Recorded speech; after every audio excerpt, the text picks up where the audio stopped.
Welcome to Mike's Man Cave and welcome to another bee update video. There's the beehive that we've installed about 6 months ago. Let's have a closer look and see how things are going.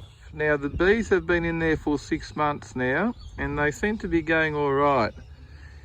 I mean, we've had some setbacks, we've had a drought, we've had bushfires and we've had excessive rain almost to the point of flooding. Now all these water tanks are overflowing, so we've had that much rain, but the bees seem to be going quite well. As you can see here, it's quite late in the day at the moment. I'll try and get in a bit closer without trying to get stung. Here we go.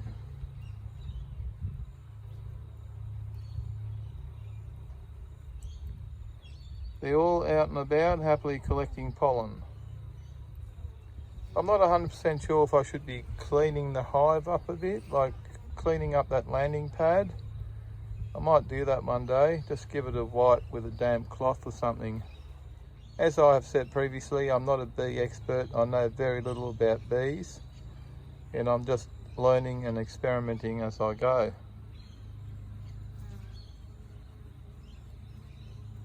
Now I have not put a second box on the top to collect the honey because they have been breeding very slowly, but this box is starting to fill up now. What I will be doing in a second for you guys is getting behind the hive there, lifting up the lid so you can have a look inside to see how the hive is actually filling up. We'll go and do that now. Now I'm going to be doing this just in shorts and a t-shirt. Okay, that's all I'm wearing.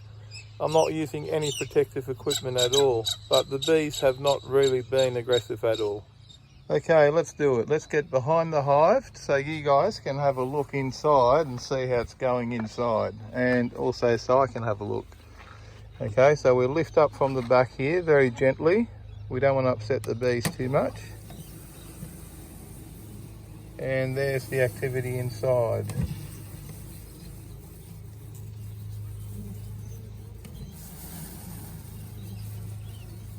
Okay, to me that looks pretty good. It looks like they're filling up all the frames. Without actually pulling the frames out, it's hard to tell, but you can see the bees are definitely spreading out and filling the frames up. There seems to be a lot of activity inside the hive.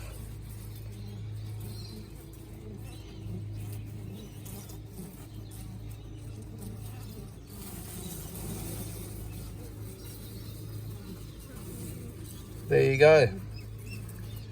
We'll close the lid.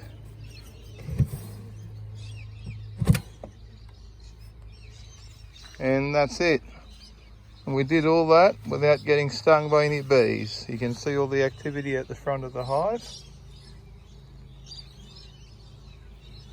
I'm standing fairly close. I'm probably only about 1 metre away. And at this stage, they're not giving me any problems at all. I'll step back, give them some space. I'll be doing another update shortly where I'll be adding a second box on top of the breeding box. And I don't even know if that's what it's called. I just call it the breeding box. And the second box that's going to sit on top is where the honey gets placed by the bees that we will be harvesting. We do not take any of the honey that the bees have been collecting in their breeding box because otherwise they would starve. Some people seem to think, and vegans seem to believe, that you're clipping the wings of the queen, which is not correct. The queen just lives in there.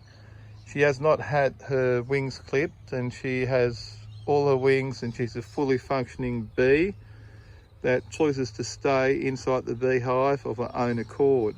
Some vegans and animal rights activists also seem to believe that humans take all the honey from the bees and leave the bees to starve.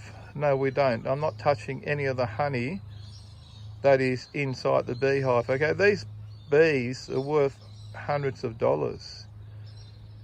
Okay, one of these hives is worth several $100s. The bees alone, you're paying over $100 just for the bees.